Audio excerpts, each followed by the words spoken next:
Dragi gledatelji, dobrodošli. Ja sam Ines Žižić, a vi gledate A šta drugo nego Atma podcast.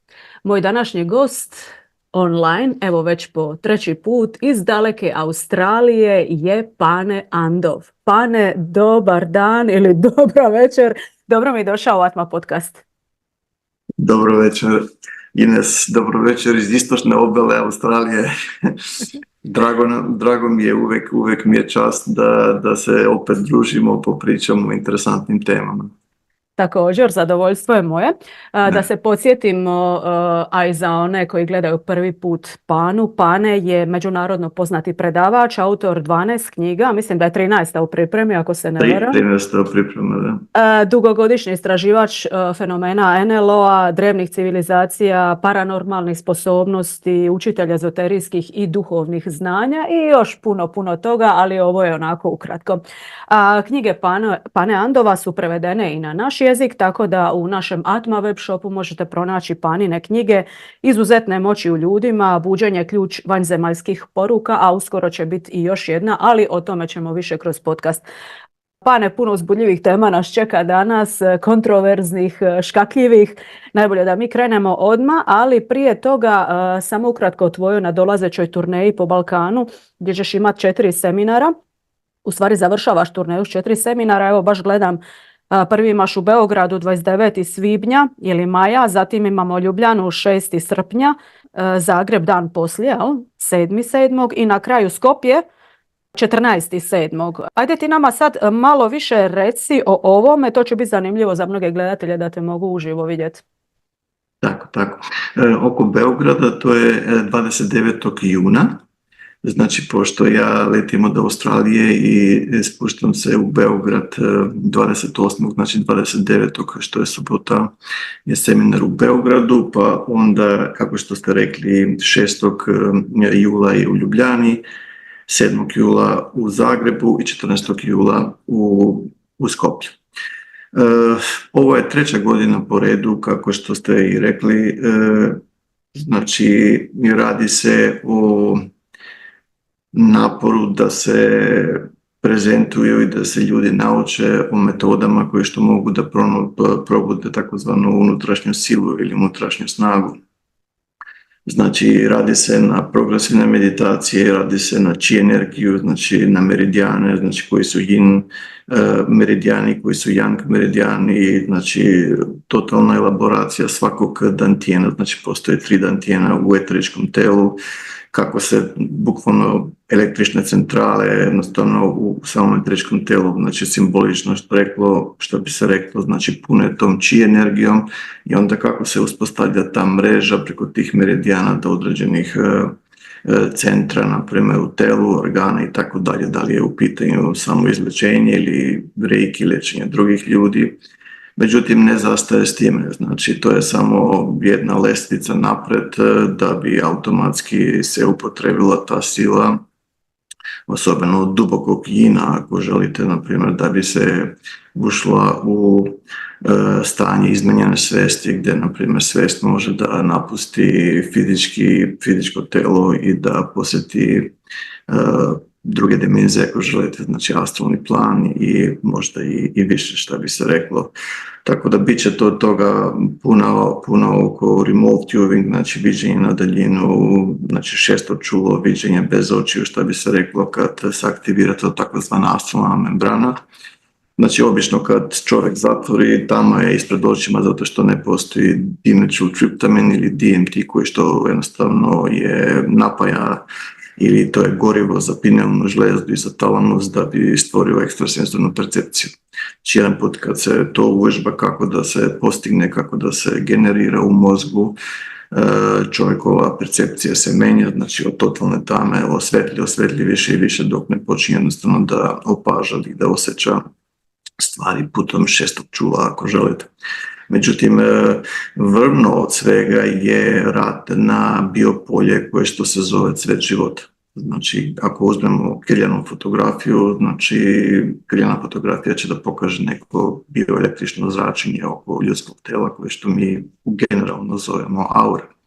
Međutim, ta aura, kako što može da vidimo, je različite boje i različite od intenziteta. Neke imaju veću, neku manju, različiti oblici i tako dalje i tako dalje. Znači, cilj ovog polja cveta života je da automatski napumpa to aurično polje sa yang i sa yin energijom da bi se stvorilo perfektna sfera.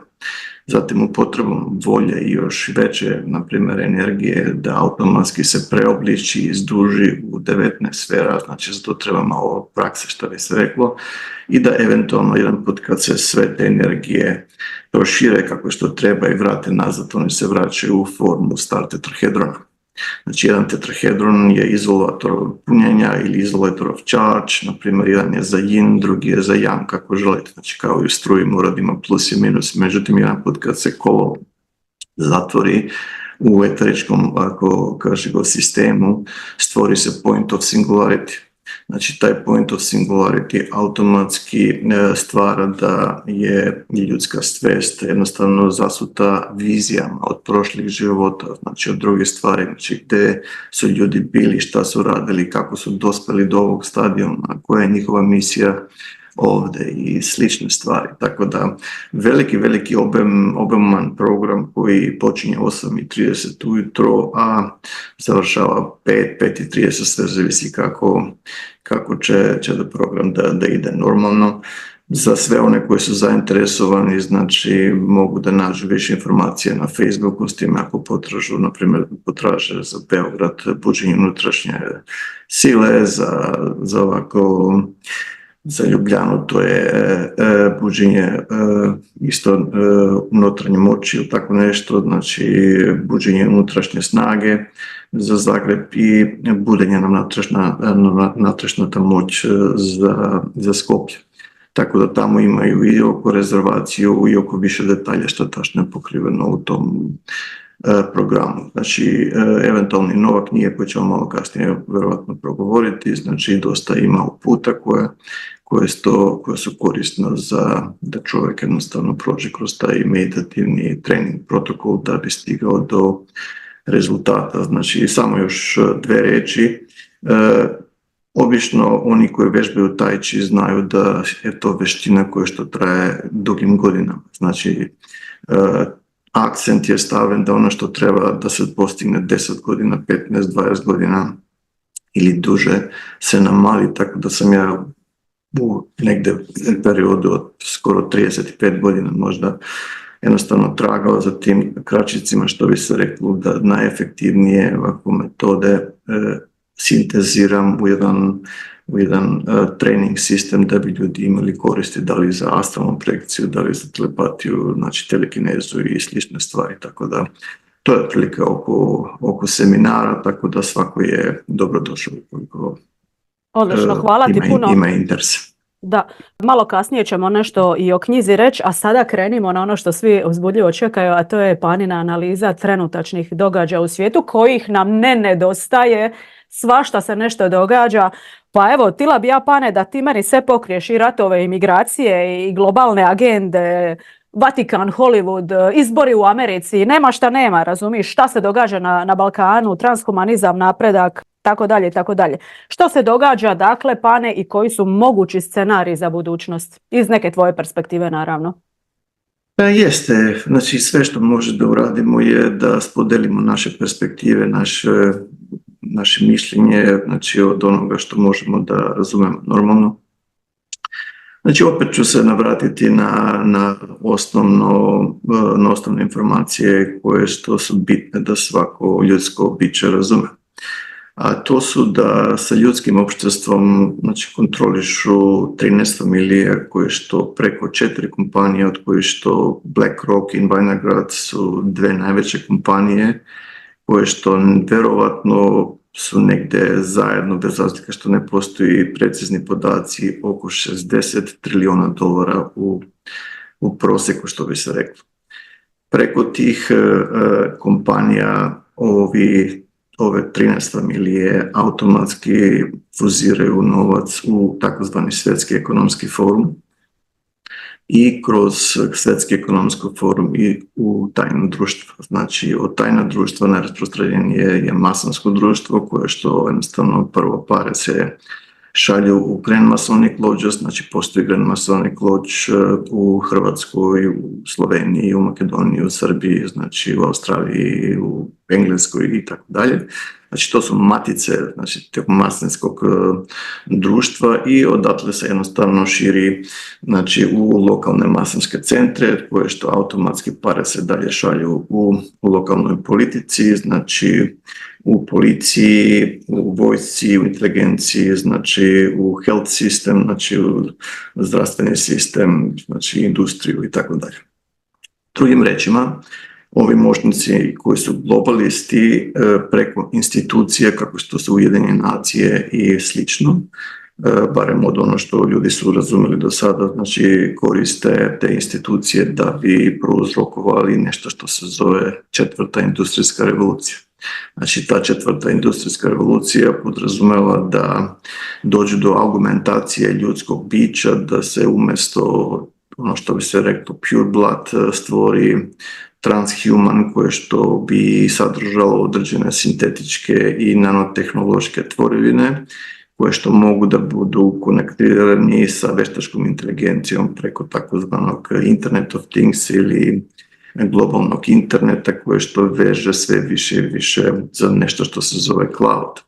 Jedan put kad je sve jednostavno povezano za cloud, sve te informacije idu u takozvani digital ID i taj digital ID sutradan će, kako što oni sve više i više to guraju, znači da bude naša nova lična karta ako želite, ukoliko se to ne zaustavi normalno. Sad, pitanje je šta oni automatski žele da postigne sa tom četvrtom industrijskom revolucijom. Znači, broj jedan su oni takozvani 15 minuti, šta bi se reklo, znači gradovi koji što automatski, mislim, sve je na tih 15 minuta i ne može ništa automatski da se ide dalje, ali drugo je apsolutna kontrola. Znači, posle depopulacije koje što oni žele i to jednostavno javno proklamiraju, znači na mnogo navrata, osobito tim tajnim društvima, znači sve ono što bi ostalo bi bilo automatski kontrolisano preko te nanotehnologije. Sad, pitanje je sljedeće. Mnogo ljudi bi rekli ovo je nemoguće, bez razlike što oni su stavili agenda 2030. Znači, nemoguće da se to u 6 godina ostvari, međutim, da li je to uistinu tako? Evo sad u Australiji, samo što su u parlamentu jednostavno prošli digital ID, znači obično što imaju u Kini, na primjer, u Kinu da kupiš automatski bilo što hleb ili osnovne namirnice, moraš da prođeš kroz facial recognition, znači moraš da otvaraš usta pa da te algoritam prepozna da je to tvoje lice, da si ti taj identitet i dosta drugih ovako, kako da kažem, stvari koje su ponižujuće, što bi se reklo.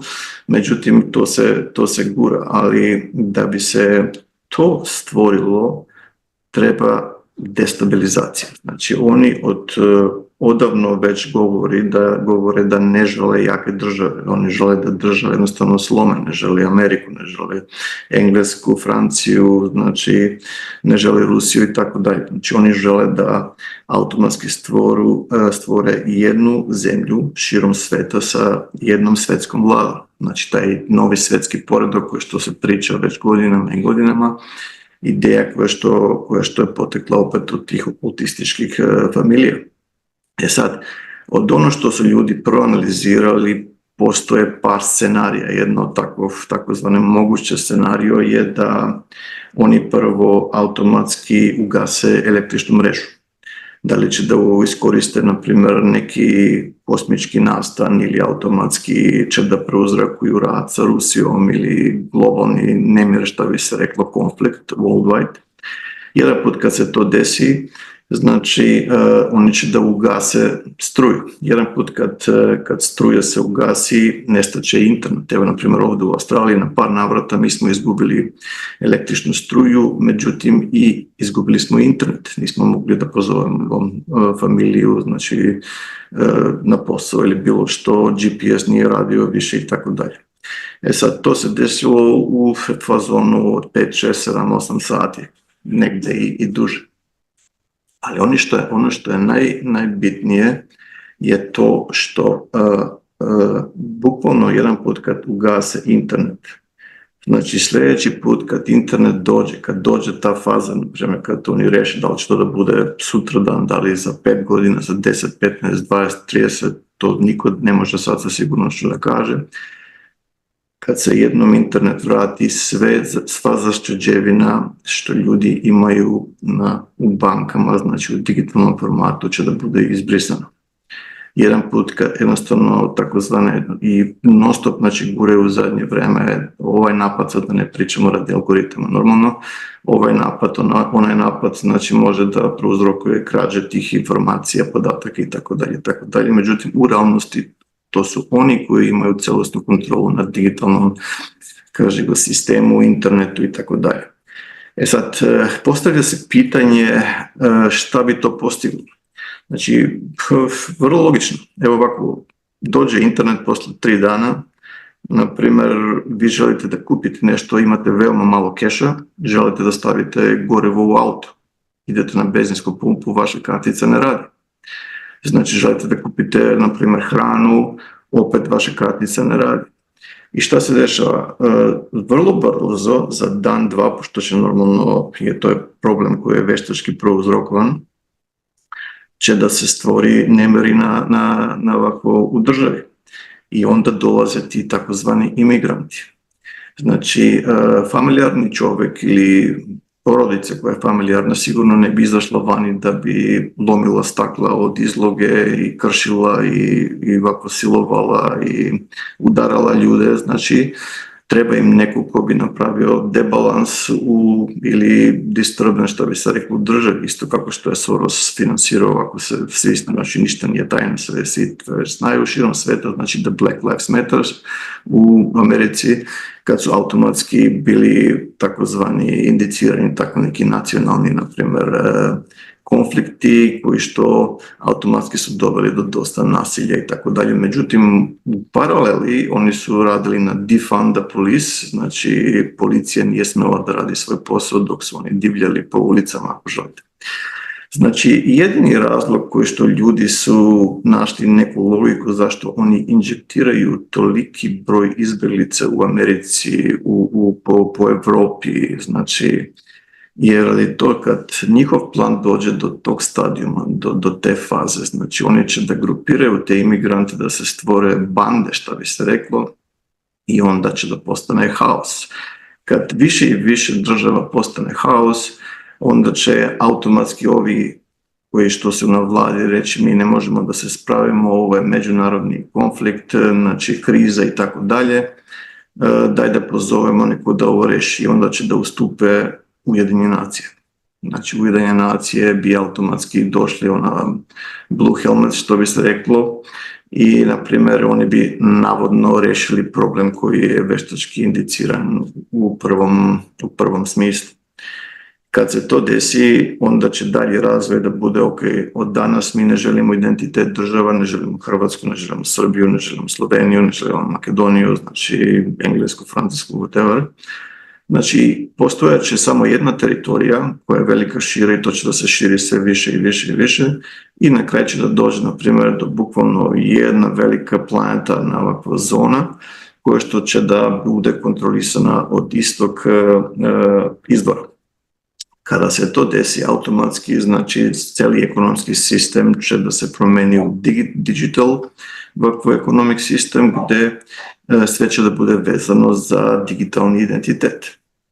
Sad, daj Bože da se to nikad ne desi, zato svi mi moramo da radimo, znači, kolektivno da bi to usporili i sprečili koliko je to u našoj moći. Ali prije nego što krenemo u tom pravcu, htio bi par stvari jednostavno da spodelim sa ljudima koje što eto svi drugi ljudi jednostavno razumeli preko konverzacije i tako dalje. Znači, postoji nešto što se zove biokod. Znači, biokod je nešto što je svojstveno za svako individualno živo ljudsko biće, a dolazi od DNK.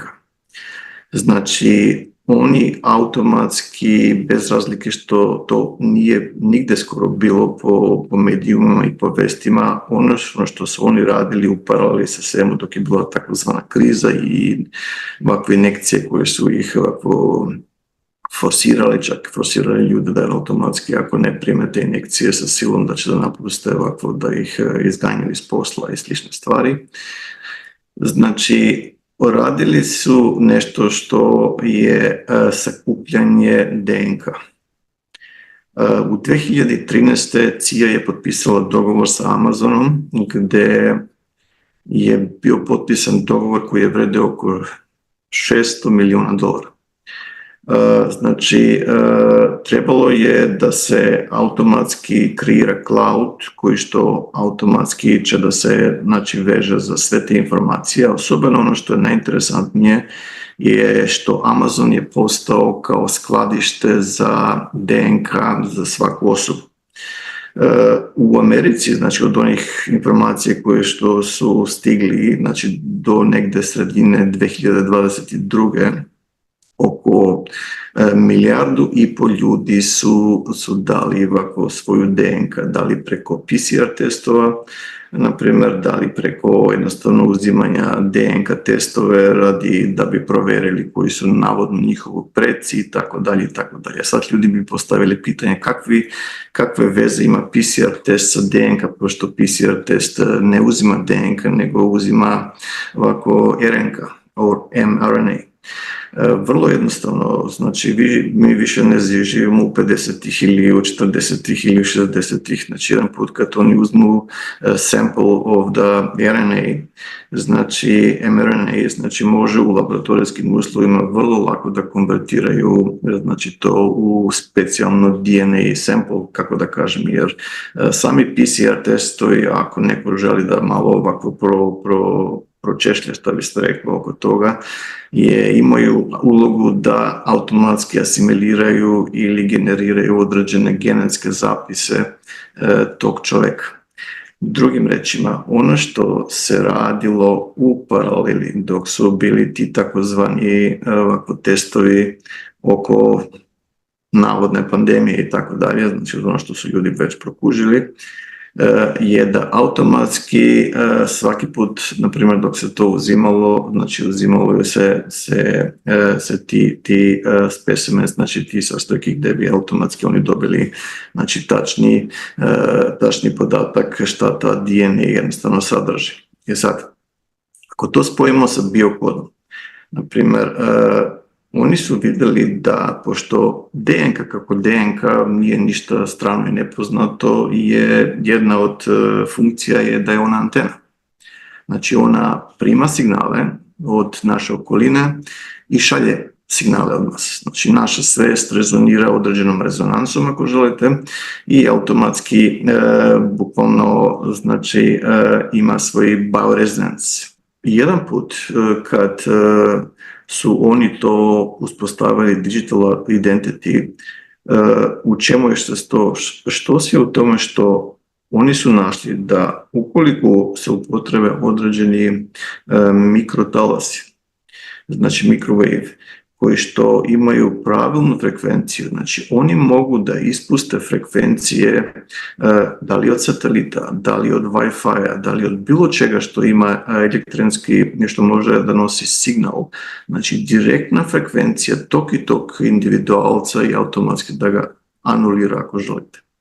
Znači, postoje puno ljudi koji su bili u tim takozvanim društvima gdje su radili, znači, za DARPA, na primjer, za NORAD, za NSA i tako dalje, koji što automatski su izlaži sa tvrdnjama da automatski duboka država pokušava da kako da kažem, to weaponize the AI ili da uzme, na primjer, veštačku inteligenciju u ratne svrhe. U vojne svrhe. Tako da, realno gledano, Ines, bez razlike što takozvana pandemija je stala do određenog stupnja i neke stvari su se normalizirali, realnost je da mnogo toga se dešava što ljudi nisu svesni.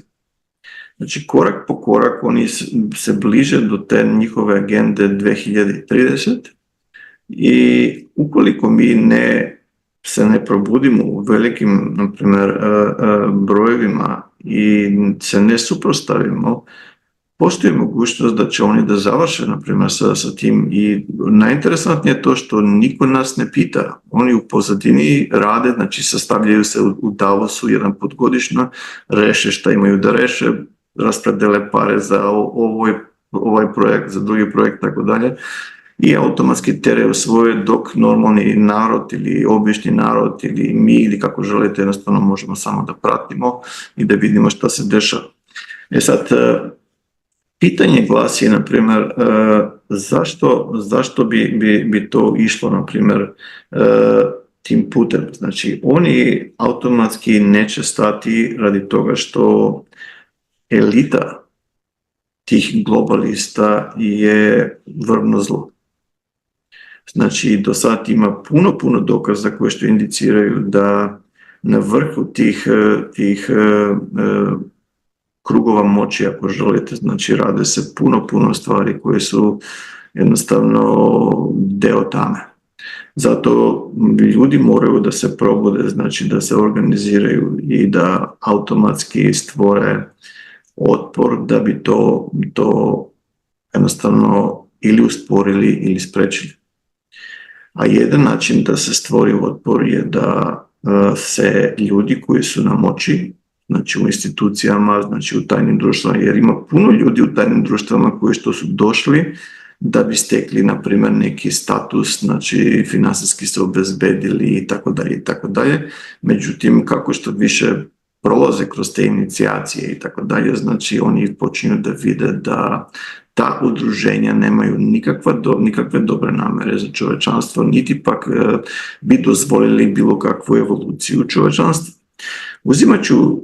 Uzimajući opštu činjenicu da sve one tehnologije koje su poticali od drevnih vremena, pa do tehnologije koje što su takozvani patenti i ljudi koji su bili ekstremno pametni, pa jednostavno pronašli su za antigravitaciju ili vozila na električni pogon ili tako da. Znači, ako se zapitamo gdje je ta tehnologija nestala, znači ljudi u crnom, što bi se reklo, znači u senci dolaze, konfiskuju te pronalaske i tako dalje, nikad se više ne čuje o tome. Da. Znači, automatski se ostavlja da normalna populacija koristi samo minimum tehnologije koje što je neophodna za goli život, što bi se reklo. Bez razlike što mi vidimo da se tehnologija razvije i tako dalje, mi moramo da budemo svjesni da barem 10 godina unazad ono što je bilo tehnološki razvoj u public domain, to je odgovaralo za 1 godinu, to je odgovaralo za 40 ili 50 godina u vojnom domenu. Da, jasno. I kad vidite da se to dešava od 1940. ili 1950. znači ekstremno, možete zamisliti do kog stadijuma je ovo sve dospelo.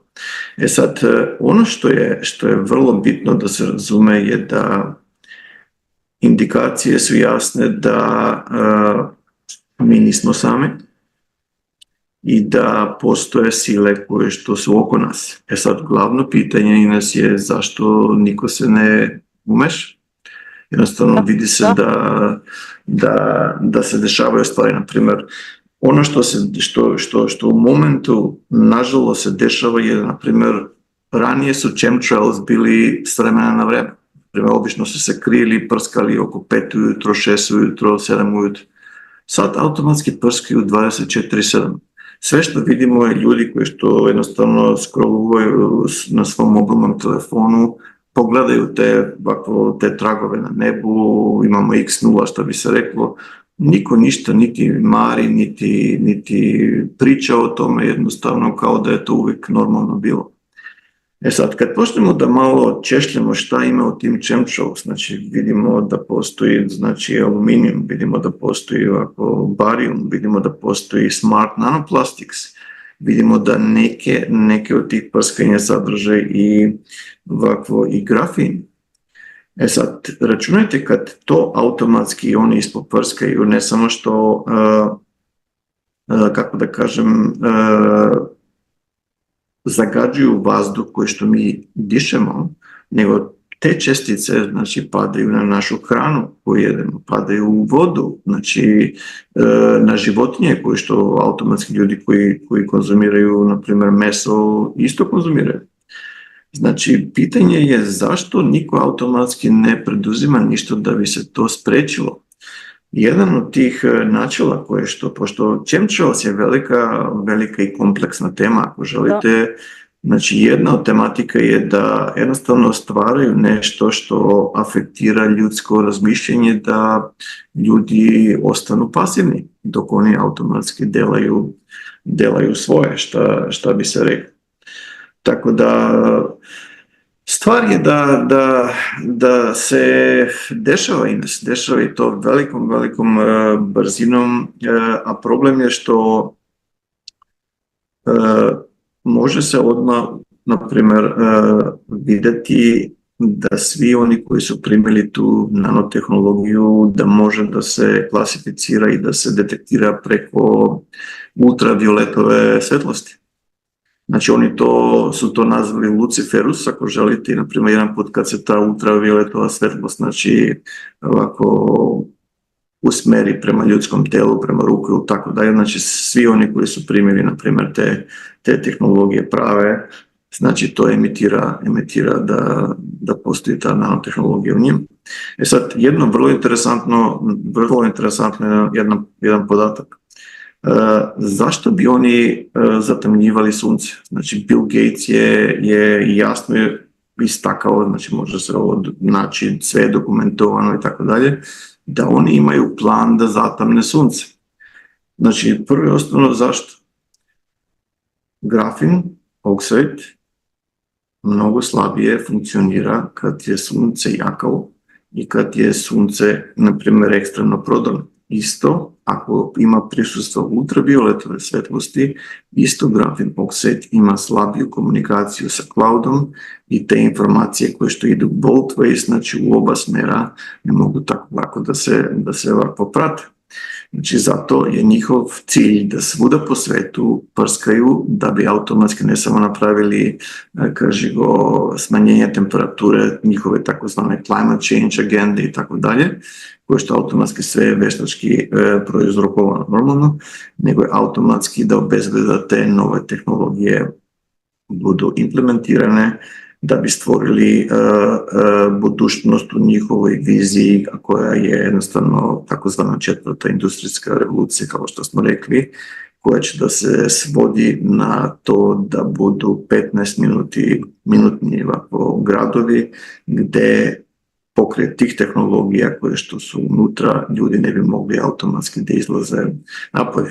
Znači, ona stavka koja je opšto poznata, čak je postala legendarna do nekog stupnja, they will own nothing and they will be happy about it. Znači, neće da posjeduju apsolutno ništa, a bit će srećni u istom momentu, pod navodnicima, je da jedan put, na primjer, kad nemaš ti sopstveno vozilo, znači nemaš svoju kuću, ti uđeš u takozvano Tesla taksi, da kažem, ako mogu tako da se izrazim, i sad jednostavno recite, vi ste recimo u Zagrebu i sad želite da idete do Rijeke i kaže, iskucaš na GPS Rijeka ili bilo što i kaže ti access denied, zato što imaš pristup samo do 15 minuta od svoje kuće.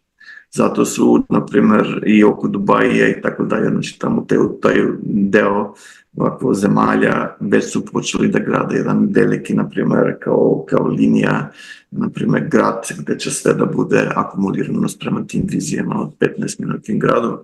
A i normalno, zato treba i nova infrastruktura i kao što smo i prošli put pričali, zato se to desilo i sa Havajem, ako želite, i sa drugim zemljama, znači upotreba velikih oružja, naprednih oružja da bi se spalili.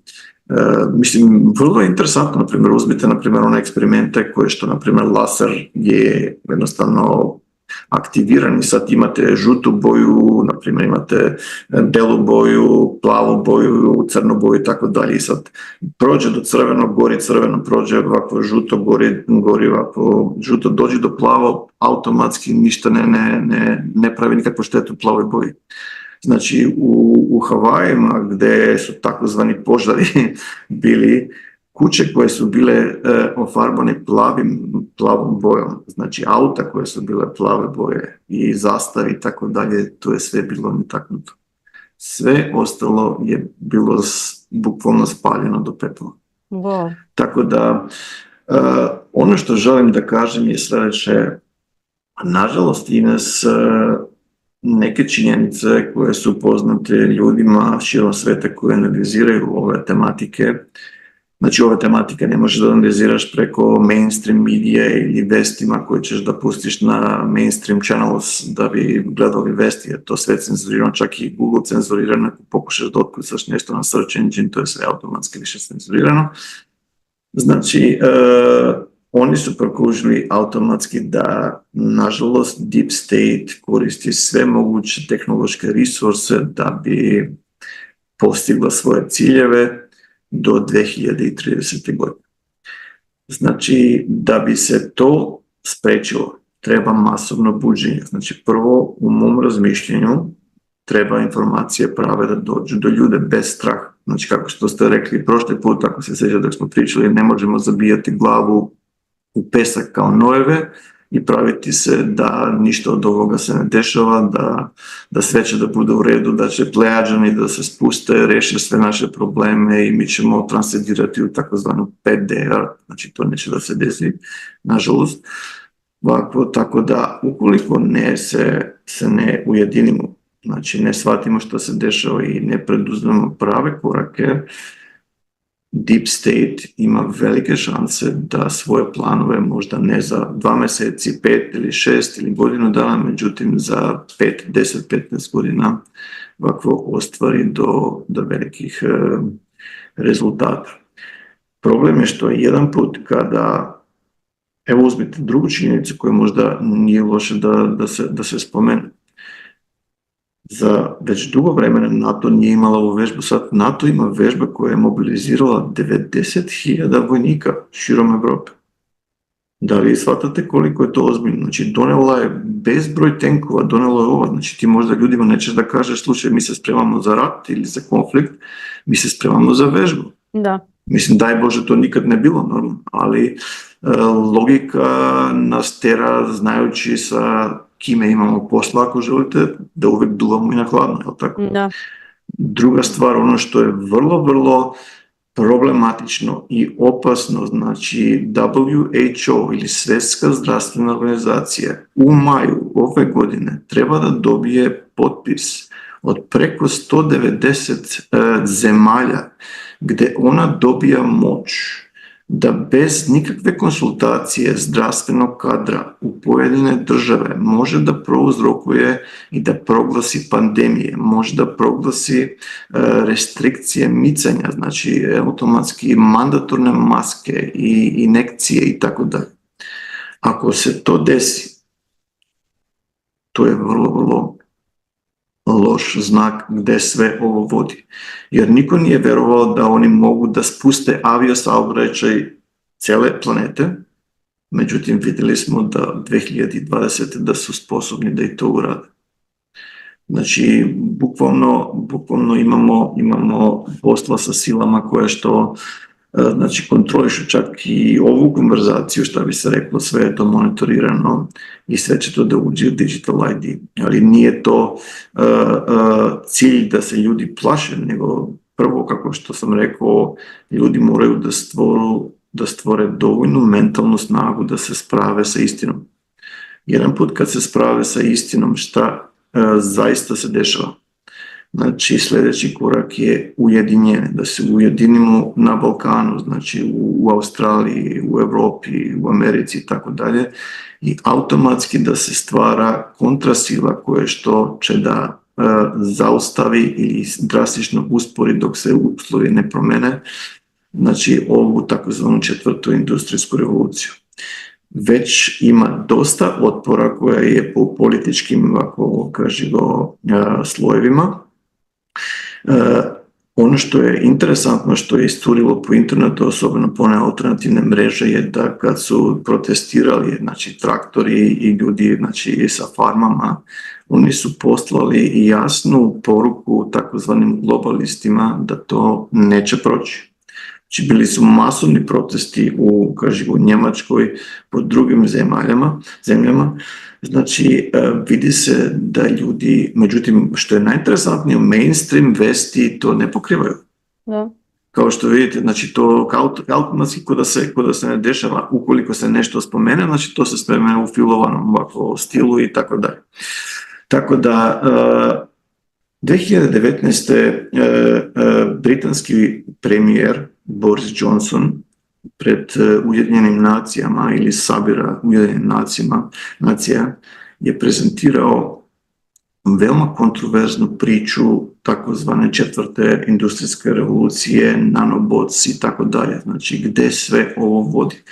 Ne samo što je spominjao nanotehnologije i tako dalje, nego spominjao je brain-to-brain interface, ne samo Internet of Things, znači ne samo brain-to-brain, međutim brain-to-computer i slične stvari, koji što automatski preko DARPA i Neuralink i Elon Muska koji što radi, automatski se radi na tome da se ljudski mozak poveže sa cloudom, koji što, opet kažem, preko veštačke inteligencije automatski može da kontroliše ljudska bića. Tako da, ono što je vrlo bitno i nas je da istina nije jednostavna.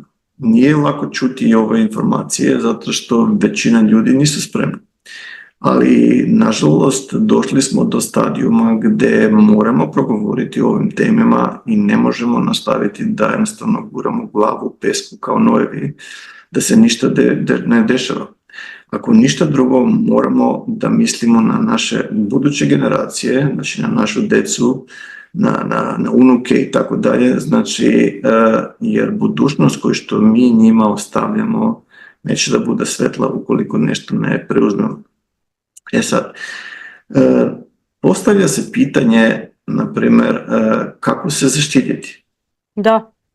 Možemo se zaštititi na mnogo načina. Jedan od načina je da se razvije ta chi energija do ekstremnog stupnja, koliko više je to moguće, da bi anulirala ili neutralizirala, bolje rečeno, te nanotehnologije koje su ljudi primili preko injekcija.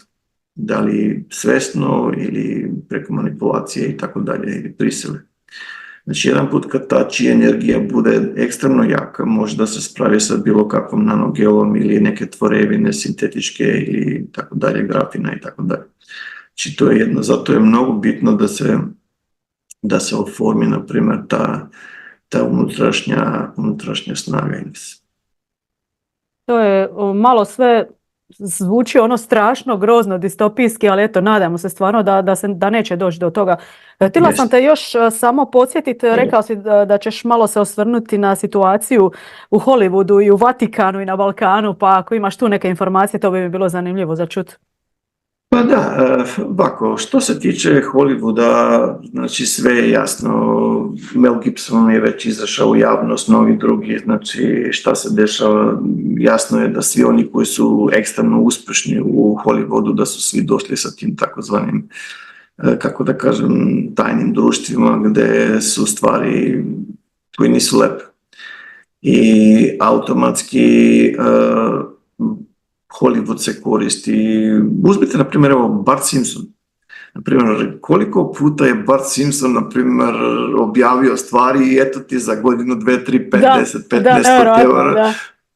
To se ovako napravilo, mislim, to se realiziralo, tako postalo istina. Znači, oni preko filmova, preko tih drugih stvari pokušavaju da nam daju indikaciju, jer interesantno je za tajna društva je što oni sve rade preko simbolizma i preko tih filmova i tako dalje. Znači, oni žele da nam daju do znanja. Bio je sad jedan skorašnji film sa Julia Roberts, na primjer, gde se automatski videlo gde ovi, na primjer, vode sve ovo sa Tesla autima ili tako, električnim autima i tako dalje.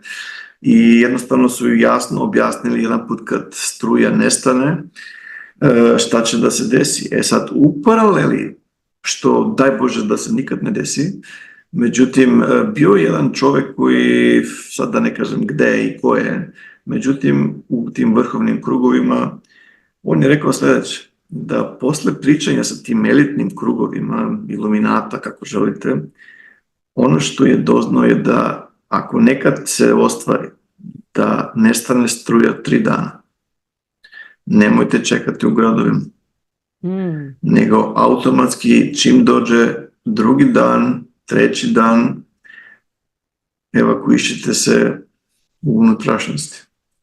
To je bilo vrlo, vrlo interesantno jer uopšte čovjek se nije šalio, nego je automatski bio deo grupa gdje su određeni razgovori se, kako da kažem, ostvarivali u Davosu i na drugim mjestima. Tako da oni planiraju da to urade, to je fakat, znači već je razumljivo, znači milioni ljudi su već to prokužili, niti je tajna, niti bilo što, međutim isto je fakat da mi nećemo da se uplašimo, niti će to da nas zaplaši. Znači ono što treba da uradimo jedan put kad shvatimo je, opet kažem, da se ujedinimo i da se suprotstavimo svako na svoj način kako može i ume, tako. Sad, oko Vatikana, i to je vrlo jasno ovako, Ines, znači znamo da sva ta, nažalost, pedofilija i sve ostali rituali idu preko Vatikana. Sad, ako uzmemo drevni svet, evo, na primjer, mi nismo prva napredna civilizacija na zemlji, jel tako, imamo piramide, imamo Baalbek, na primjer, u Baalbeku imamo kamena preko 100 i kusur tona, na primjer, ko je to mogao da to ispravi, poredi, da zacementira, da napravi, mislim, nema šansi. Mislim, mi se mučimo da dignemo i 50-60 tona, ako želite, ovako, sa bagerima i sa naprednom takozvanom tehnologijom i tako dalje, kranovima. Da bi mi, na primjer, jedan kamen digli te veličine, treba nam 12 krana ovako u paraleli, da bi digli recimo preko 110 tona, mislim, bezbedno, normalno. Sad, pošto je to slučaj, vidimo da u prošlim vremenima su bili konflikti. Znači, neki su bili pozitivni u tim drevnim vremenima, neki su bili negativni u tim drevnim vremenima i tako dalje, i tako dalje. I onda, nažalost, znači, desio se taj rat koji je doveo do kataklizme Lemurije i Atlantide. Život je produžio još nekih 7000 godina plus i oko preko 4000 godina još jedan konflikt koji što automatski prouzrokuje genetsku mutaciju, znači od humanoidna bića koji su bili sa izdruženim lobanjama, znači sa više, na primjer, veličine i tako dalje, i tako dalje. Znači spali smo na ovu standardnu više manje ovakvu visinu, veličinu, 5 čula i pokidano je bilo kakva sjećanje na naše prošle inkarnacije, znači naš prethodni život, egzistencije i tako dalje. I sad šta se dešava? U zadnjih 4000 godina, znači oni koji su to prouzrakovali još uvek su tu u našem sunčevom sistemu, prate, znači uzimaju ljude bez njihove volje, kontroliraju ta društva i tako dalje. I sad stvorila se Tatarija, znači Tatarija je bila, na primjer, neka kao, na primjer, među civilizacija od drevnog sveta, ako želite, i ovog takozvanog, pod navodnicima, modernog sveta. Znači ova Tatarija je bukvalno imala dosta stvari koje se čuvala od drevnog sveta, međutim vidimo da to danas više ničega nema. Znači sve je konfiskovano, znači pitanje je gdje je otišlo. Vatikan ima, znači, hiljade i hiljade knjiga koje su od vremena pre potopa, gdje automatski se priča o jednoj drugoj prošlosti zemlje koje nas ubeđivaju po, recimo, religijskim krugovima, po vestima, po akademiji i tako dalje, gdje automatski je tehnologija koja što može da promeni ovako lice planete, što bi se reklo, i našu ljudsku civilizaciju na mnogo bolje ukoliko se želi.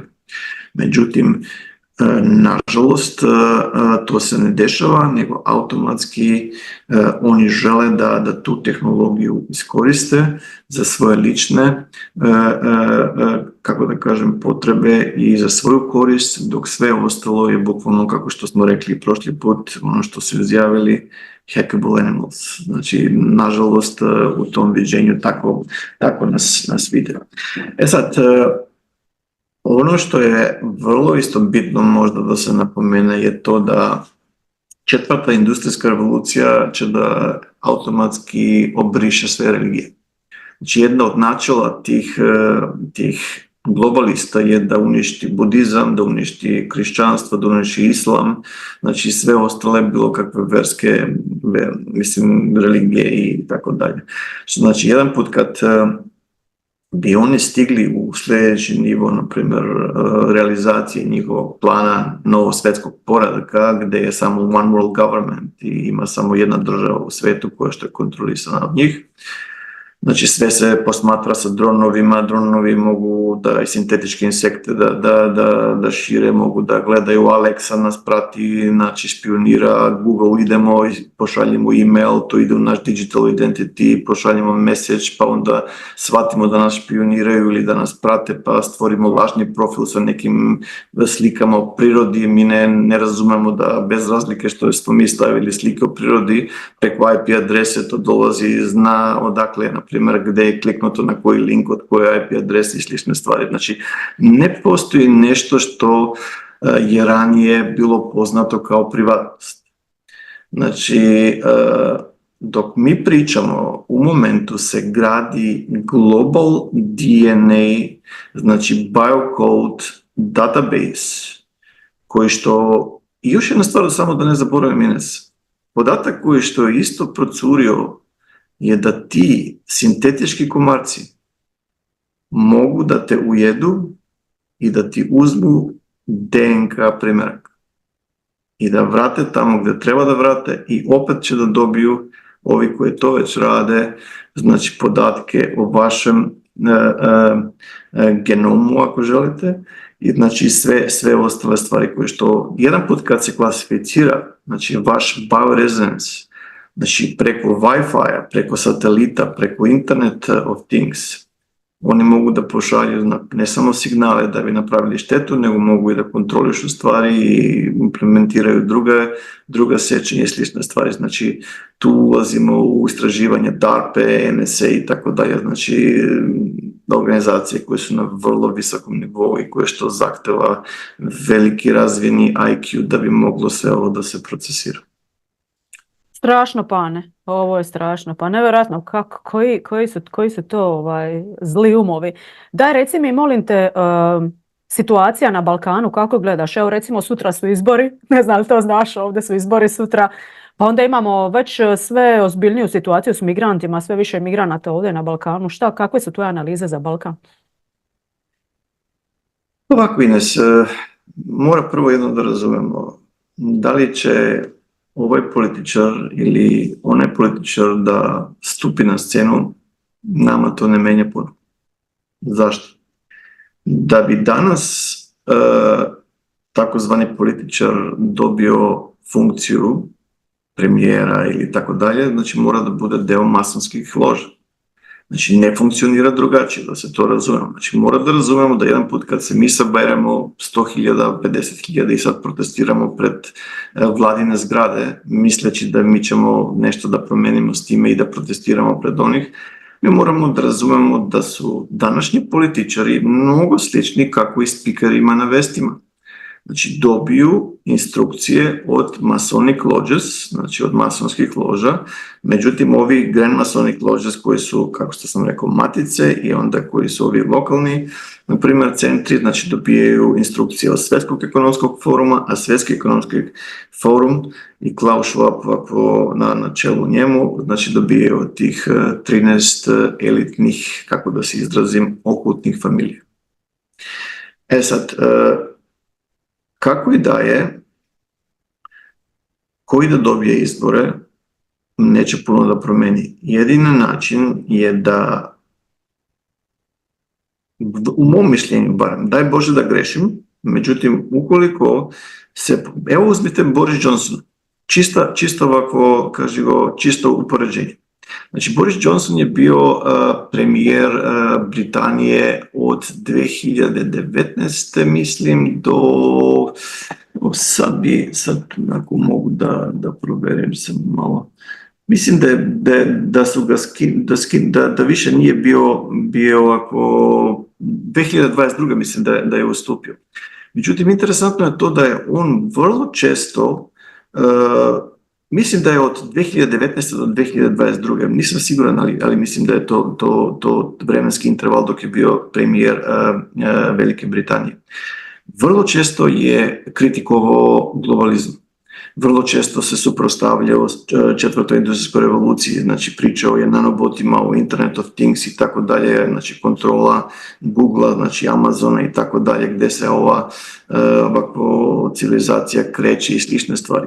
Par puta on je bio automatski šikaniran od medijumima u Engleskoj i do tog stupnja da je nestao na nedjelju dve i ko zna navodno da je imao pandemiju i tako dalje, što ja znam, znači virus. Međutim, čim su prokužili da on se ne slaže sa tim njihovim narativima, oni su ga sklonili. Stavili su čovjeka koji što rezonira sa tim njihovim stavovima, koji je takozvani njihov čovjek koji će da implementira, na primjer, implementira tu njihovu zamisao. Sad, ima dosta ljudi u hrvatskoj politici koji što se isto bune u Europskom parlamentu, što je vrlo dobar znak, znači pružaju otpor i sve, daj Bože, isto se dešava i ovdje u Australiji.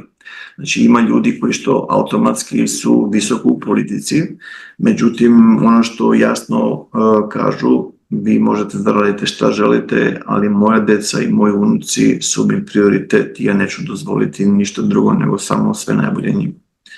I bukvalno to je stav koji što mi moramo svi kao ljudi da zauzmemo i da shvatimo da nije vreme za bežanje, nego je vreme da se suprotstavimo svime što imamo i kako možemo.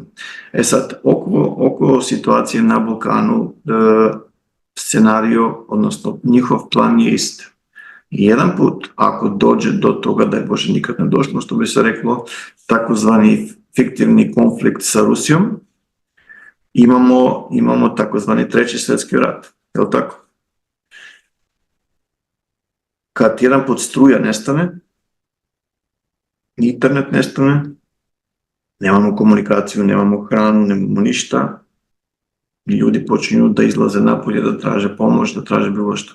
Znači nemaš, kaže o kreditna kartica ti ne valja to malo keša što imaš bez razlike i istrošiš, ako uopšte će da funkcioniše. I onda dolazi imigranti.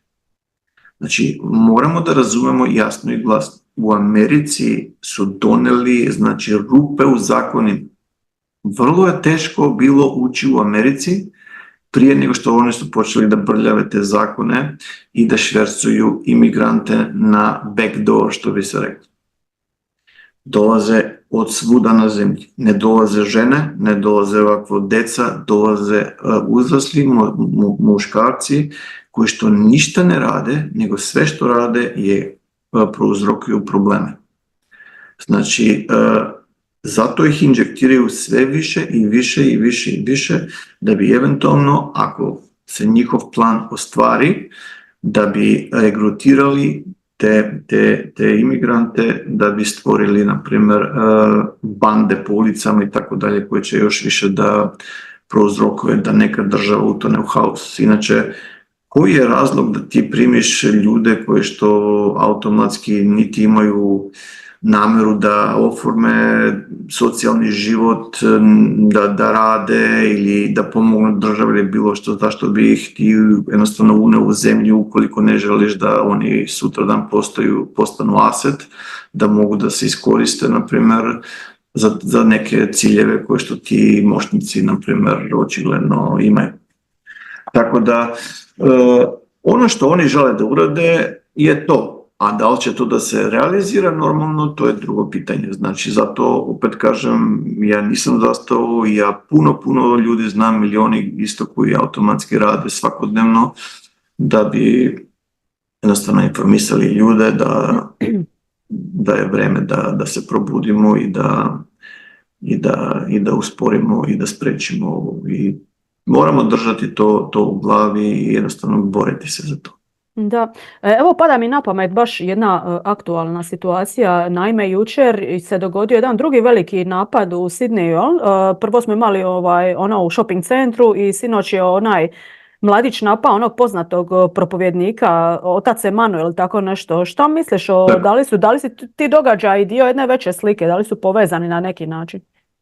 Pa normalno, Ines, mislim, ako uzmemo 9/11, znači što se dešavalo, mislim, sve je orkestrirano. Takozvani, kako da kažem, deep state kontroliše znači sve države. I sve te krize, navodno, koje se, kako da kažem, mislim, realno gledano sve se prati, sve je pod kamerom. Kad se vidi nešto da neko drži oružje ili bilo što, mislim, to je lako vidljivo po kameru. Naprimjer, u Kini, evo recimo, samo da se malo udaljim pre nego što odgovorim na vaše pitanje, znači u Kini bukvalno ne možeš u toalet da odeš, a da te kamera ne snima. Znači snimate kamere na ulici, snimate u šopu, znači snimate po ulici, znači gdje i da odeš imaš facial recognition, jel tako? E sad, isto je i ovdje u Australiji, znači sve više i više automatski se taj surveillance radi. I po mom razmišljanju postoje dva scenarija, dva moguća. Jedno scenario, evo recimo 3. Jedno scenario, čovjek je stvarno odlepio i napravio šta je napravio. Policija ga je zaustavila i to je end of story, znači priča je završena. Druga stvar koja je isto moguće scenario, današnjim tehnologijama i tako dalje, moguće je utjecati na ljudski mozak, na primjer, i šta čovjek smatra da treba da uradi. Moguće je i to. Međutim, opet kažem, to su sve mogućnosti. I treća mogućnost koja vrlo daje indikacije da je verovatno bliža istini je da je manufactured, znači proizveđena namjerno da bi stvorila neke ovakve krize ili bilo što, dok oni u pozadini, na primjer, guraju svoje zakone. Mislim, zašto imamo Hollywood, kaže Williams? Znači, to keep us entertained, znači da jednostavno nama je dosadno i mi sednemo, pustimo film koji nismo gledali, pustimo muziku koju nas ispunjava ili volimo i tako dalje. Međutim, mi smo ovako, kako da kažem, mi se zabavljamo. Dok se mi zabavljamo, na primjer, i vreme teče, curi, oni u pozadini automatski teraju svoje planove, znači svoje agende, znači neprestano rade danju noću. Znači, evo recimo, masonska loža, tako da, samo da odgovorim vam na vaše pitanje, u mom razmišljanju ovo je orkestrirano. Jer ne često takvo nešto, znači dođe čovjek i da pobije ljude, ako me razumete. Znači treba stvarno da bude, ili ukoliko je mentalno nestabilan, do sad bi već procurilo u sistemu, imao bi medical record, znači već bi najavio neke ovakvo, kako da kažem, manire agresivnosti, znači bilo što. E sad, kad uzmemo taj primjer i onda imamo imigrante koji što automatski nemaš pojma, a što je najčudnije, evo, ako meni ne vjerujete, potražite na netu, posebno na alternativnim mrežama, postoje dokazi da deo tih imigranata su bili pušteni od mentalnih institucija. Mentalnih institucija, Ines. Šta vam to kaže? Znači, ljudi sposobni da naude drugim ljudima. Da. Mislim, da se ne lažemo, nismo u 4. razredu pa sad da pričamo, znači pričamo o realnoj evaluaciji situacije na planeti, na Balkanu, znači u Europi, u Australiji, u Americi. Znači, dešava se, Kina je napred iznad svih, međutim Australija je polako prati, ako Trump ne dobije, deo teh, ovako, međutim neki kažu čak i da je Trump i kontrolisana opozicija, što i do negde i tačno, zato što on je proklamirao te ventilatore, a čim su bili stavljeni ljudi na ventilatore, automatski pluća je kolabrirala i ljudi su umirali. Da. Isto je ovako promovirao injekcije i tako dalje, sad da ne idemo dalje. Međutim, s druge strane, ako ima neka šansa da se ovo uspori ili zaustavi, ja ne vidim drugo. Ima još jedan, na primjer, koji je isto aktivan i normalno od Kennedyja, Bloodline, koji se isto bori protiv injekcije i tako dalje, koji isto, međutim, nema popularnosti, nema, kako da kažem, podršku kako što ima Donald Trump. E sad, ono što je vrlo bitno je da se razume da mi kao ljudi imamo moć. Znači, kad su se desili oni protesti u Francuskoj, znači sa traktorima, sa bilo što, znači vidjelo se da ljudi mogu da se organizuju. A da se ne varamo, te organizacije nisu došli od niskih ljudi.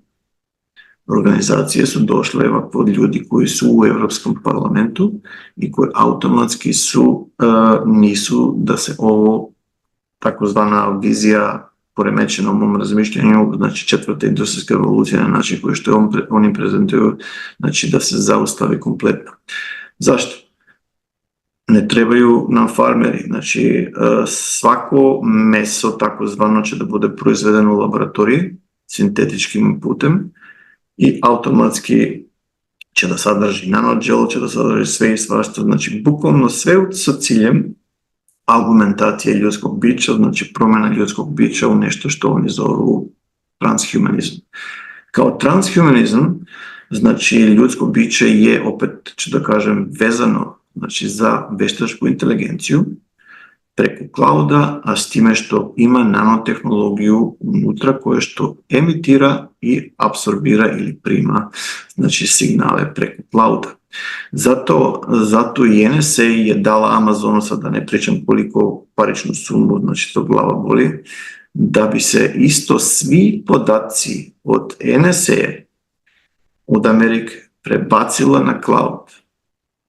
Zato oni toliko žure da ostvare taj digitalni identitet za svakog od nas. Jer to znači da jedan put kad se to oformi na globalnom nivou, bit će vezano za ekonomski sistem. Znači nećeš moći da upotrebiš svoju karticu. Znači kazat će ljudima, ok, imaš samo toliko da možeš da trošiš, znači želiš da trošiš novo, ne možeš. Automatski kartica neće da radi, da li će da se radi o biočipovima i sličnim stvarima. Ali to je oko toga. Sad, ono što mi kao ljudska bića moramo da učinimo je da shvatimo kosmos. Znači, jedan put kad percepcija da smo mi samo fizičko telo nestane, sve izgleda drugčije. Znači, mi smo u srži inteligentna, nematerijalna životna forma koja što postoji u višeslojnom univerzumu i koja što može da se manifestira na različitim dimenzijama s time što bi postala kompatibilna, što bi se rekla, sa određenim nosiocem. Znači, u momentu mi dvoje komuniciramo, pričamo, znači ako budemo vezani za EEG device, znači da EEG device će da pokaže da naša mozečna frekvencija je u beta moždanom području. Međutim, ako pod nekim uslovima mi uspemo jednostavno da promenimo tu frekvenciju, na primjer do 783 Hz, znači što je Schumannova rezonansa, znači tu dolazi do pojave takozvanog DMT-a. Znači, jedan put kad DMT se pojavi u mozgu, to je gorivo, kako što sam već napomenuo, za šesto čulo ili za treće oko. Znači, dolazi pojava vizija, koje što ljudi nazivaju remote viewing ili viđenje na daljinu. Znači, vizija mesta koje su blizu nas ili daleko nas i tako dalje, koje što mogu da se odrede. Znači, opet tu se frekvencija promenila. Međutim, ako i dalje znamo način, ja ću sve da objasnim to na seminarima, znači kako to funkcioniše, znači ako se i dalje promeni, na primjer, frekvencija i se uđe u posebno vibracijsko stanje, neki put to je veoma slično, ono sleep paralysis što smo pričali ili paraliza sna, znači može se automatski još više promeniti, znači frekvencija svesti i automatski posjetiti astralni plan, astralni svet, astralna dimenzija, kako i da želite. Znači, zašto uopšte pričam? Pričam za to da jedan put kad shvatimo da smo samo privremeno ovdje, oni mogu da navodi samo fizičkom telu. Da. Znači, mogu da ga, tako da kažem, povrede i tako dalje, znači da prestane da funkcionira, međutim mi ćemo otići dalje. A to znači da ukoliko shvatimo da je to tako, znači shvatit ćemo da smo u momentu na planeti gdje je jednostavno faza, kako da kažem, u spiritualni rad smo u momentu. I na svakome od nas je izbor da li će da zaokrene rep i da beži, da se pretvara, da ništa se ne dešava, ili će da čeka da neki drugi izgori za njega, ili će jednostavno da hrabro stane i da kaže ne, ovo nije ispravno ni za mene, ni za moju suprugu, ni za moju decu, ni za ovako moje unuke i tako dalje. Znači, se udruži i automatski pruži otpor. Znači, to je automatski dužnost u mom razmišljanju svakog od nas. Sad, pitanje je da li se može učiniti nešto. Jer postoje indikacije Ines da na vrhu tih elitnih, pošto one nisu elitni, jednostavno mračni, međutim, eto, nedostatka druge terminologije, znači, koje su na vrhu te piramide, oni imaju Ines pristup ritualima, pristup instrukcijama od drevne Atlantide. Mnogo toga je ostalo od drevnog Sumera, od prekolumbijske kulture, od drevne egipatske kulture, znači koje što se koristi da bi oni otvarali međudimenzionalne portale i slične stvari. Znači, i vrlo velike su indikacije da oni imaju komunikacije sa bićima koje jednostavno su u kontroli u sunčevom, kako da kažem, kontrolišu ovaj sunčevi sistem već dugo vremena. Da, kontrolori ovog Matrixa u stvari. Wow, jako duboka tema, ali ajdemo mi sad na završni dio u kojem se želim više dotaknuti ove teme vezano za iskustvo Tik do smrti i tvoje knjige i naravno jednoj inspirativnoj opet poruci za kraj. Pa evo, sama tema iskustvo Tik do smrti ili Near Death Experience i ti i ja smo se, ja mislim, čak u prošlom intervju ili u prvom dotakli te teme, a imala sam nekoliko podcasta na tu temu koji su uvijek rado gledani. Pa reci mi iz tvog iskustva, puno se priča o toj svjetlosti na kraju tunela. O čemu se u stvari zapravo radi i kako je tvoje mišljenje o tome? Pa ovako, mislim, ja sam astralni putnik otkad znam za sebe. Znači, imao sam, opet kao što sam to objasnio u drugim podcastima, znači bliski susret četvrte vrste, znači sa bićima koji nisu ljudska, ako želite, i koji su napravile određene promjene u mojoj moždanoj funkcionalnosti, ako želite, što je prouzrokovalo da jednostavno ja sam mogao da iskušavam određene stvari kako što je eksteriorizacija svjesnosti ili astralna projekcija. Poslije incidenta koji se desio, znači posle par nedelja, znači to se sve povuklo, međutim tokom tinejdžerskog perioda ja sam počeo intenzivno, na primjer, da treniram znači tibetanske meditacije, znači posebno u kriya jogu, znači yoga nidru i slične stvari, tai chi. I osobno me interesovalo, na primjer, na koji način su Shaolin monasi, na primjer, kontrolisali chi energiju. Znači, sistem disanja, znači kompresije, jedan put kad udišeš, na primjer, otvoriš neki meridijan, kad zatrašiš, na primjer, udah možeš da micaš chi kroz taj meridijan, pa kad izdišeš automatski, kako da kažem, zatvoriš taj meridijan i slične stvari. Znači, čim sam počeo astralno da idem, konstantno sam istraživao više i više. Znači, prvo, moji astralni izleti su bili vrlo kratki, znači 15-20 sekundi, minut, 2-3, danak jednostavno nisam mogao da održim koncentraciju i vraćao sam se u fizičko telo, da li direktno, da li oko metar, dva i polako kako što vidim sve fizičko telo, polako propadam i probudim se fizički. Međutim, kako što sam počeo da radim po 7 sati dnevno vezanih očiju, znači sa ESP kartama, sa bojama, sa brojkama i slične stvari, znači taj drugi vid, što bi se reklo, počeo je da se razvija, ta chi energija je počela da se razvija i sve češće i češće sam ulazio u takozvano vibracijsko stanje, znači slično paralizu sna, gdje sam mogao jednostavno da napuštam fizičko telo i eteričko telo sa mnogo boljim nosiocem nego što je to astralno telo. Jedan put kad se to desilo, znači mogao sam da ostanem duže i moje jednostavno performanse tog nosioca, ako želite, je bilo mnogo kvalitetnije. I sad, komunikacija sa tim bićima je eventualno opet došla i u par navrata, po par nedelja, ja nisam gubio uopšte svest. Znači, dok sam ovako budan kao što pričam sa vama, automatski, na primjer, obično kad čovjek legne, znači mrak na oči, blackout, izgubi svest i to je to, neki put osjeća neke hologramske situacije koje što mi nazovemo snovi i tako dalje, neki put slične stvari i tako dalje, neki put automatski ništa se ne sjeća šta se dešava tokom spavanja i slične stvari. Ono što želim da kažem, znači tokom tih intervala kad sam ja legao, automatski šesto čulo je toliko aktivno, znači bilo, da je odmah proizvodilo te vizije i ja sam mogao da kontrolišem tu astralnu membranu, da privučem viziju prema sebi ili da gurnem se. Jedan put kad se to dotaklo, znači počelo je strašno zujanje u ušima i još mali napor, ja sam mogao da se projektujem van fizičkog tela. Kako što sam više ovako to radio i uspostavio opet kontakt sa tim bićima, ja sam ih pitao o Great Void. Znači Great Void koji što automatski postoji u samom astralu, koji je kao jedan vid kraka ili pukotina ako želite u samom astralu.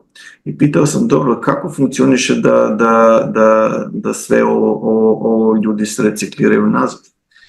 I oni su mi objasnili, ja sam ovo pisao, verovali ili ne, 2009. Wow. Znači, prvi put sam počeo da pričam, mali procenat ljudi su uopšte ovako obraćali pažnju što se tiče svetlosti na tamnom tunelu.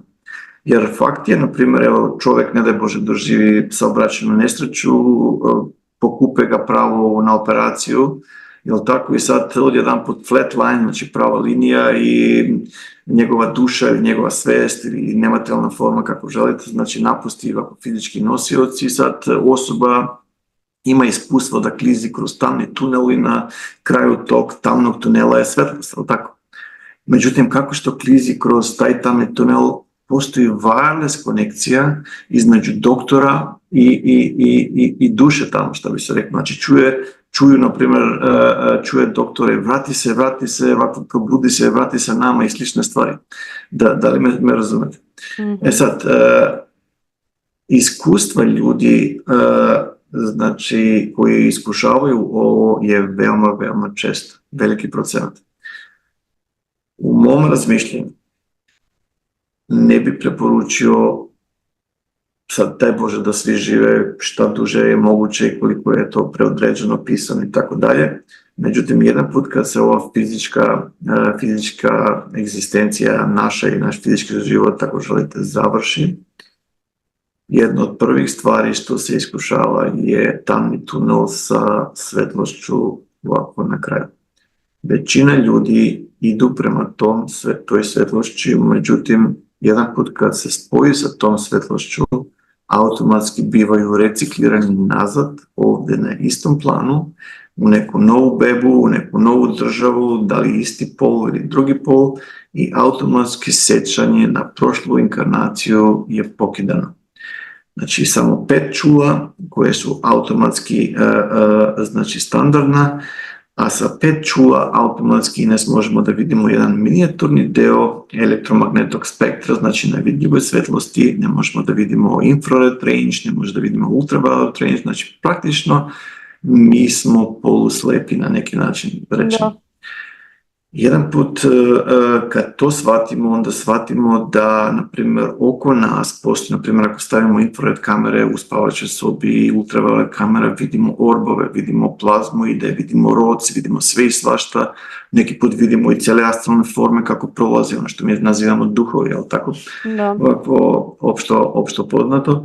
Znači, postoji realnost koju što mi obično nismo svjesni. Znači, pitanje šta ti orbovi rade, znači, koji su to. Znači, orbovi su prvo osnovno, sad tu već ulazimo u veoma duboku, bizarnu zonu. Naprimjer, rečeno je tako, ovo do sad je bilo bizarno. Ima li bizarnije? Da. Znači, ima i još dublje. Drevni Lemurijanci. Civilizacija koje što vidimo po prebudističkoj tradiciji, znači bića koje što su bila sklona meditaciji. Znači razvijanju čije energije, znači znali su za uzemljenje, znači koja energija dolazi iz zemlje, koja energija dolazi ovamo, naprimjer koja je meridijan da se aktivira, da li je 12 one što su osnovne, da li je 8 izvanrednih, da li ima plus drugi koji ću objasniti na seminarima. I s druge strane, naprimjer, nenasilje, znači bukvalno njihova genetika je bila takva da onaj deo, naprimjer, kad se beba danas rodi, ima fontanel. Znači ta fontanela to je jedna meka oblast na vrhu glave koja što tokom vremena, naprimjer, se začvrsti i zatvori. Međutim, u ta drevna vremena, znači ti potomci Lemurijanaca, ako želite, znači imali su, naprimjer, produžetak fizičkog tijela koji je rastao samo kad se takozvana kundalini energije podigla. Znači postoji razlika između chi energije i kundalini energije, gdje plovi, kako plovi, šta treba, šta ne treba da se uradi, slične stvari koje isto ću da pokrijem na seminarima. Znači, oni su sve to znali i mogli su da se povežu u meditativno jedinstvo. Znači, od ono što se moglo da se prokuži je sljedeće, da oni su sedali u grupne meditacije, oformili su jedan takav suptilan spoj gdje su mogu da podele svoje osjećanja, znači svoj intelekt, svoju energiju i da bukvalno se skupe u, kako da kažem, u jednu astralnu formu. Kao takvi oni su bili toliko moćni da su mogli telekinetički da promene materiju, znači da li da stvore hramove ili bilo što, ili čak su mogli i grupna astralna putovanja, na primjer, da naprave na svim onim lokama koje su oni objasnili, bez razlike što su 7 vrhovnih plana, a onda su ispod, na primjer, podplanovi i tako dalje. Sad, s druge strane mi imamo Atlantiđane, koje što automatski su bili oni koji su bili iz duženih lobanja, znači koji što vidimo u drevnom Egiptu, znači negdje u drevnom Sumeru i slične stvari. Znači čak su pronašli, znaš da su čak pronašli kosture takve ovdje na Balkanu isto. Da, s takvim glavama. Jeste, svuda, Ines. Stvar je u tome što ovi kontrolori, da odgovoraju na pitanje koje što ste mi postavili, znači su počeli da automatski guraju Atlantiđane u konflikt sa drevnim Lemurijancama i onda se stvorio taj konflikt. Znači ta planeta, opet kažem, koja što je orbitirala između Marsa i Jupitera je jednostavno uništena od tipa 3 civilizacije, vrlo moćna tehnološka civilizacija i automatski kad se to desilo, znači Sunce je na kratak vremenski period izgubilo sposobnost gravitacije. Taj gubitak gravitacije, nažalost, je doprinjelo da se u kratkom vremenskom roku Zemlja pretumba barem 2-3 puta oko svoje ose. To je dovelo do prelivanja vode u okeanima i automatski stvorili su se tsunami, znači pa možda šta ja znam 10, 15, 20 km u visini. Da. Znači mi smo vidjeli 2011. u Fukushimi u Japanu što može 40 metara tsunami da napravi kao šteta, a može da zamislite, na primjer, šta može 15, 20, 30 km. Znači, bilo je to globalni potop koji što automatski potopio, uništio dosta stvari. Da ne pričamo o onim kraterima po pustinjama, po Murtaniji i tako dalje, koje automatski se vidi da je targetirano ovako direct energy weapons. Znači, ono što mi danas imamo nije ništa novo, to je sve postojalo dalje. Sad, da nastavim dalje. Jedan put kad se to uništilo, znači od Šambale, od Agartije i tako dalje, znači to je ostalo samo mali ostaci. Znači oformili su se prebudistička tradicija ili drevna, na primjer Rama imperija, sumerska ovakva živa kultura, drevni Egipat i prekolumbijska kultura. Znači vidimo Azteke, Maje, Olmeke i tako dalje, koji što Teotikani i tako dalje. Znači opet vidimo piramide korišćene kao power plants, ne kao grobnice, koje što su jednostavno koristili najčešće vodu kao izvor ovako napajanja. Znači vodu su zagrevali u pariju kad se pare automatski zagrevala električnim putem još više proizvodili su plazmu i onda su tu plazmu mogli sa posebnim ovakvim tehnologijama da pretvore u netermičku i termičku plazmu i onda je pa i po wireless putu preko tih obeliska su mogli da je prenose i tako dalje, tako dalje. Mislim, puno toga je to objašnjeno i u knjigama i na seminarima. Znači, ono što je vrlo bitno da se razume da taj zadnji konflikt koji se desio pred 4000 godina, znači automatski je doneo do genetsku degradaciju. I od tada mi smo, nažalost, u nekom vidu karantina, koji što se oni eksploitišu na mnogo načina. Znači, da ne dužim dalje, 40. 50. godine, ovako 60. posle Roosevelta, znači pronalazili su letelice, unutra u letelicama bili su deo ljudskih bića, deo krava, ako želite, ono što se zove cattle mutilation. Znači, vidjeli smo da nismo sami, znači u poređenju sa našim avionima bile su svetlosti koji su leteli naokolo, oni su izvali Foo Fighters tada na vremenu, znači cigar shape i bilo što. Tehnologija koja što je bila izvadena od takozvani real abductees je bila presofisticirana za naučnike duboke države tokom 50-ih, 60-ih, 70-ih, 80-ih. Međutim, od ono što je meni poznato, sredinom 90-ih oni su prokužili da se radi o single wall, double wall, triple wall, carbon nanotube, which actually serve as a interface between the human body and alien implants. Što znači, sam ovakvo implant, ako želite, je jednostavno neki put jednoslojan, dvoslojan ili troslojan i oko njega ima kao grey shell, kako siva tvorebina koja što pravi interfejs između tehnologije i samog organizma koja što automatski je povezana sa samim mozgom. Sad, da ne prouzrokuje infekciju, normalno da se ne prepozna kao strano telo.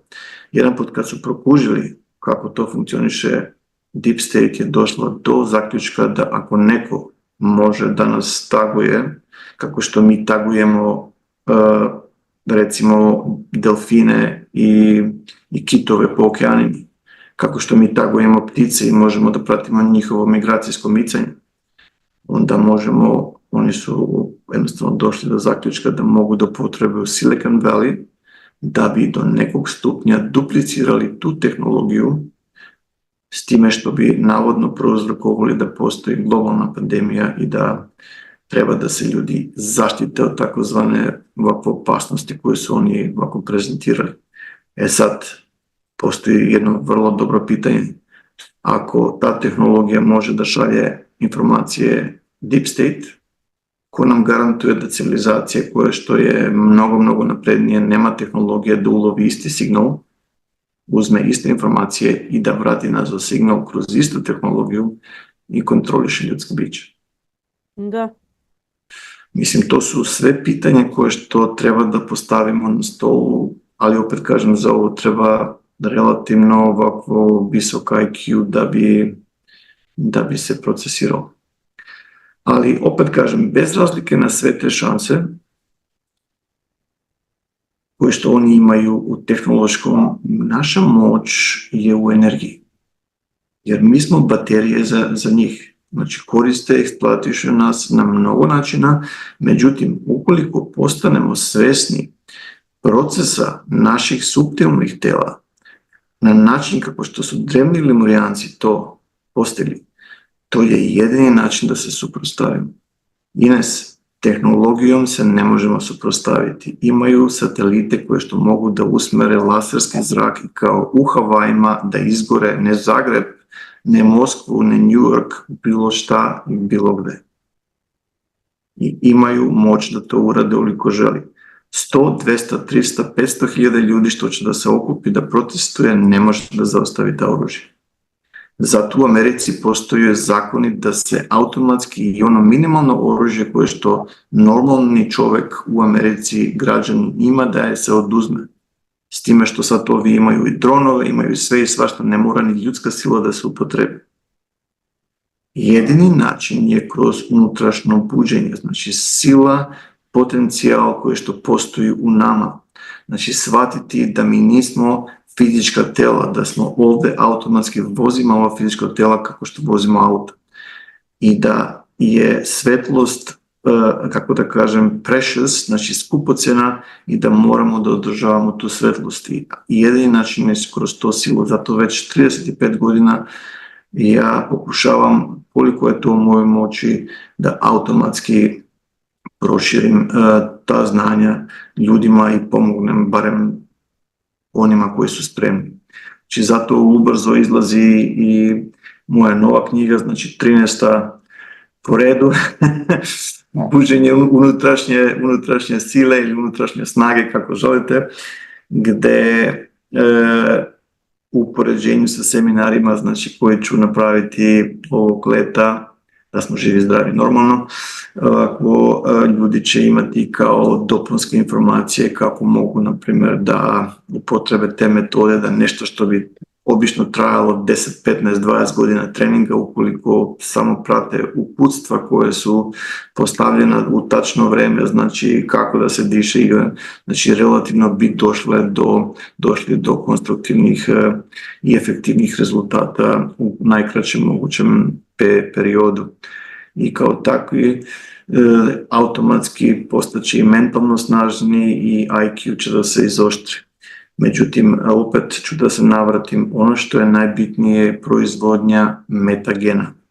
Znači, metagen se spaja, znači se razvija u našoj genetici samo i samo onda kad je cvet života, aurično polje aktivirano. Neki ljudi ga imaju prirodnim putem, znači kroz sebe, međutim, većina ljudi će morati da ga aktiviraju. Većina poruka u žitu, znači ima veliki broj koji su fejkova i tako dalje, međutim određeni procenat koji je realan, koji je napravljen od plazmičnog discharge, znači orbova svetlosti, znači jasno govore na instrukcije koje što može da upotrebimo da bi otvorili, na primjer, taj point of singularity i da bi automatski, kako bi se reklo, došlo do tog saznanja ko smo, šta smo i da se razrade ti potencijali. Isto na seminaru će na kratko prezentovati i u Zagrebu moj prijatelj Damir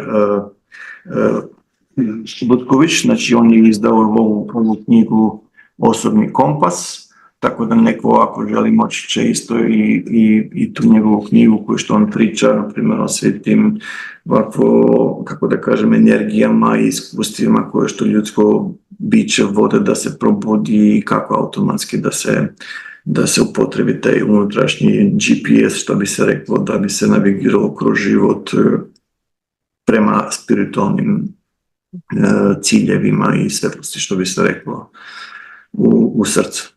Tako da, Ines, mislim da je jedini način da se ne stidimo i da se ne plašimo